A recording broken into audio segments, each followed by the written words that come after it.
அது அவமானமாக முடியும். கற்றுக் கொடுத்த ஆசான்கள், பெரியார், வழித்தொண்டர்கள் என்று சொல்லுகிற சமூக நீதி மண்ணே, இந்த சமூகத்தில் இருக்கிற நாங்கள் இதை நாங்கள் விட்டு கொடுத்தோம். ஆனால் நீங்கள் கொடுத்த பாடத்தில் நாங்கள் ஃபெயில் ஆகிறோம் அர்த்தம்.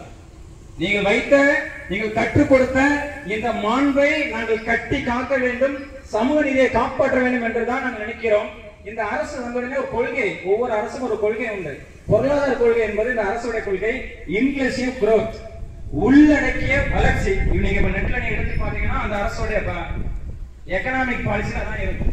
அது என்ன இன்க்ளூசிவ் growth அப்படின்னு பாத்தீங்கன்னா அதுல 3 அஜெண்டால இருக்கும், முக்கியமான அஜெண்டா. அதுல ஒரு அஜெண்டா ரெடியூஸ் இன்இக்வாலிட்டி. இன்இக்வாலிட்டி, சமமில்லாததை குறைக்க.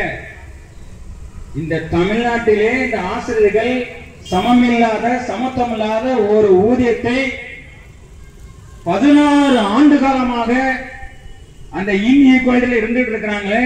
உங்க பாலிசிங்க இடிக்கவே இல்லையா? அரசு இப்ப நம்ம கல்வித்துறை அமைச்சர் கூட ஒரு விழால சொல்லியிருந்தாங்க, நீங்க புதிய நியமனம் பெற்ற ஆசிரியர்கள் நீங்க ஒரு சங்கத்துக்கு போவீங்க, போராடுவீங்க, ஆனா உங்க உடலை வரித்துக் கொள்ளாம போராடுவீங்க.